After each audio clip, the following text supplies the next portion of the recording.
Namaste, everybody. I'm Don. Welcome to Smart Yoga. I hope you're having a good day. I wanted to talk to you about a place that you can go with yoga.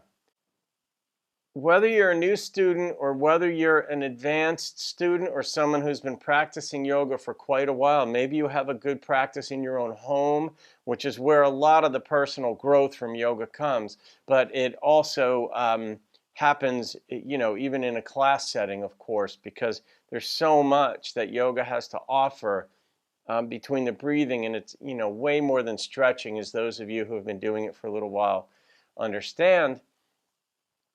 But it has to do with balance.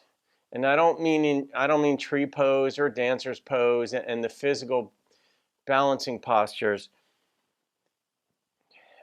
Many of us, and I know this was me, is that approach yoga on the mat as something separate from regular life, if you will.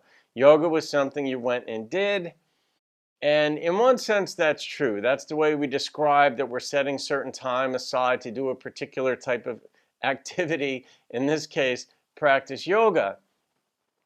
But I'm going to use by an example of what happened a couple of months ago when I was on my mat, where most of us, myself included, used yoga or practiced yoga to make yourself better when you're off the mat. Right, in regular life, that you're less stressed, that you feel better, that you sit taller, all of these things which are true. But a couple of months ago, I was practicing, and it wasn't in my own home, it was in a class. And there was a given posture that we were doing, and I don't remember what my difficulty was in it. I don't know if I was having more difficulty balancing on one side than the other, or what have you, but I remember getting frustrated in myself for a moment. And that's not my normal self. I'm fairly accepting when I take a class. I don't like falling out of a posture. It's not my goal, but if I do, I do. Even if I'm teaching and I come out of a posture, it's life. It happens, But I remember getting frustrated inside, and I was a little angry, like a tinge of a little bit of anger too. But then what popped into my mind was a situation that I had been in a couple weeks earlier in a conversation with somebody that was frustrating. But I wound up calming that situation down, it's kind of like my way of doing things anyway. I don't like to escalate things. I'm a peacemaker at heart. So I remember the situation de-escalating and becoming calm.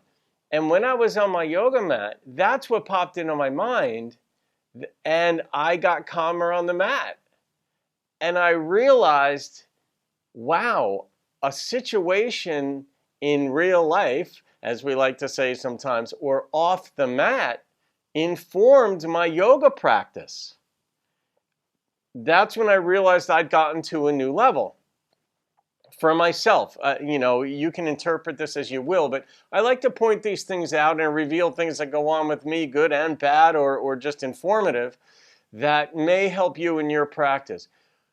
This had to do with balance, as I initially said. So when your life off the mat informs your yoga practice, and your yoga practice informs your life off the mat, it's not merely a virtuous cycle or balance. It has to do with consistency of going through life and how you think and process things.